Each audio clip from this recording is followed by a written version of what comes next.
اعوذ باللہ من الشیطان الرجیم بسم اللہ الرحمن الرحیم۔ ناظرین کرام السلام علیکم۔ دوستو، آج ہم آپ کو ایک کفن چور کا واقعہ سنانے جا رہے ہیں۔ یہ واقعہ بہت ہی سبق آموز اور عبرتناک واقعہ ہے۔ پیارے دوستو، اس طرح کے معلوماتی واقعات سننے کے لیے ہمارے چینل کو ضرور سبسکرائب کر دیں۔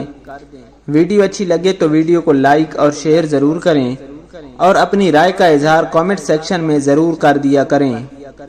ناظرین، امام زہری رحمۃ اللہ علیہ نقل کرتے ہیں کہ حضرت عمر رضی اللہ تعالی عنہ روتے ہوئے حضور صلی اللہ علیہ وآلہ وسلم کی خدمت میں حاضر ہوئے۔ آپ صلی اللہ علیہ وآلہ وسلم نے رونے کی وجہ پوچھی تو عرض کیا کہ یا رسول اللہ صلی اللہ علیہ وآلہ وسلم، دروازے پر ایک نوجوان رو رہا ہے جس نے میرا دل جلا دیا ہے۔ فرمایا عمر، اسے اندر لے آؤ۔ وہ نوجوان روتا ہوا حاضر ہوا۔ رحمت للعالمین صلی اللہ علیہ وآلہ وسلم نے اس سے رونے کی وجہ پوچھی۔ کہنے لگا، یا رسول اللہ صلی اللہ علیہ وآلہ وسلم، میرے گناہوں کا ڈھیر مجھے رلا رہا ہے اور مجھے جبار سے ڈر آتا ہے کہ وہ مجھ پر غضبناک ہوگا۔ آپ صلی اللہ علیہ وآلہ وسلم نے فرمایا، نوجوان، کیا تو نے اللہ کے ساتھ کسی کو شریک ٹھہرایا ہے؟ عرض کیا نہیں۔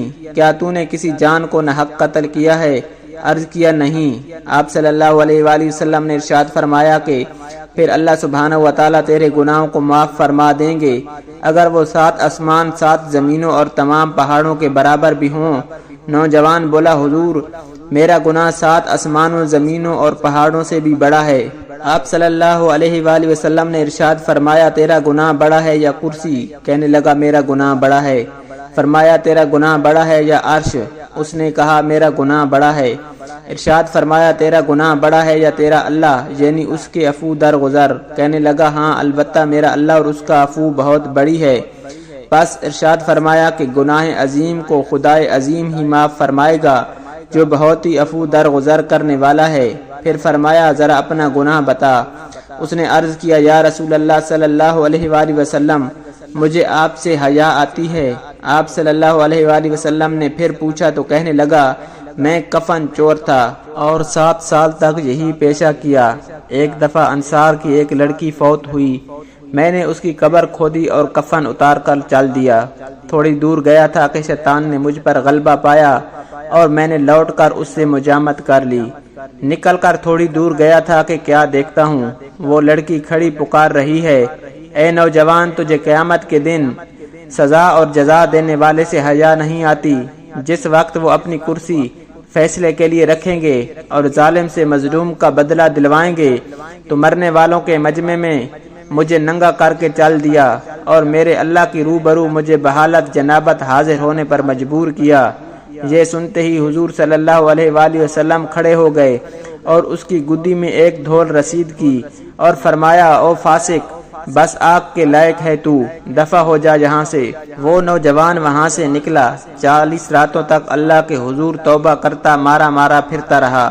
40 راتوں کے بعد آسمان کی طرف سر اٹھا کر کہنے لگا، اے محمد صلی اللہ علیہ وآلہ وسلم کے خدا، آدم و حوا کے معبود، اگر تجھے میری توبہ منظور ہے تو حضور صلی اللہ علیہ وآلہ وسلم اور آپ کے صحابہ رضوان اللہ اجمعین کو اس کی خبر دے دے، ورنہ پھر آگ بھیج کر مجھے جلا دے اور آخرت کے عذاب سے نجات دے دے۔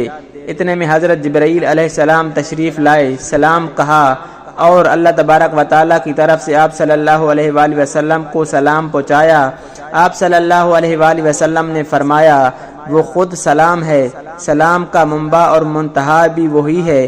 حضرت جبرائیل علیہ السلام نے کہا، اللہ سبحانہ و تعالیٰ فرماتے ہیں، کیا مخلوق کو آپ نے پیدا کیا ہے؟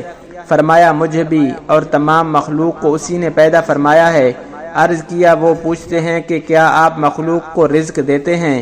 فرمایا، بلکہ مجھے بھی اور تمام مخلوق کو اللہ سبحانہ و تعالیٰ ہی رزق دیتے ہیں۔ عرض کیا، وہ پوچھتے ہیں کیا بندوں کی توبہ آپ قبول کرتے ہیں؟ فرمایا، بلکہ میری بھی اور تمام بندوں کی توبہ وہی قبول فرماتے ہیں۔ پھر کہا کہ اللہ سبحانہ و تعالیٰ فرماتے ہیں کہ میں نے اپنے بندے کی توبہ قبول کر لی ہے، آپ بھی اس پر نگاہ شفقت فرمائیے۔ حضور صلی اللہ علیہ وآلہ وسلم نے اس نوجوان کو بلا کر اسے توبہ قبول ہونے کی بشارت سنائی۔ پیارے دوستو، اس واقعے سے ہمیں سبق حاصل ہوتا ہے کہ جتنا بڑا بھی گناہ ہو، اللہ سبحانہ و تعالی سے دل سے اگر توبہ کریں اور دل سے پشیمان ہو جائیں، اللہ سبحانہ و تعالی بہت ہی غفور الرحیم ہے اور درگزر کرنے والے ہیں اور اپنے بندوں کو معاف کرنے والے ہیں۔ انشاءاللہ وہ ہمارے گناہ بھی معاف فرما دے گا، ہماری توبہ بھی قبول فرما دے گا۔ عقل مند آدمی کو اس سے سبق لینا چاہیے اور جاننا چاہیے کہ زندہ کے ساتھ زنا کرنا مردہ کے ساتھ زنا کرنے سے زیادہ گناہ ہے۔ اس کی معافی کے لیے حقیقی اور سچی توبہ کرنی چاہیے۔ دیکھیے، نوجوان نے جب سچی توبہ پیش کی تو اللہ تعالیٰ نے اسے معاف فرما دیا، اور یہ بھی ضروری ہے کہ جس حیثیت کا گناہ ہو توبہ بھی اس درجے کی ہونی چاہیے۔ پیارے دوستو، اللہ سبحانہ و تعالیٰ سے دعا ہے اللہ سبحانہ و تعالیٰ ہمارے گناہوں کو بخش دے، ہمیں توبہ کرنے کی توفیق عطا فرمائے۔ اللہ سبحانہ و تعالیٰ ہمیں 5 وقت باجماعت نماز پڑھنے کی توفیق عطا فرمائے۔ پیارے دوستو، اس طرح کی معلوماتی ویڈیو کے لیے ہمارے چینل کو ضرور سبسکرائب کر دیں۔ ویڈیو اچھی لگے تو ویڈیو کو لائک اور شیئر ضرور کریں اور اپنی رائے کا اظہار کامنٹ سیکشن میں ضرور کر دیں۔ اللہ سبحانہ و تعالی ہم سب کا حامی و ناصر ہو۔ جزاک اللہ۔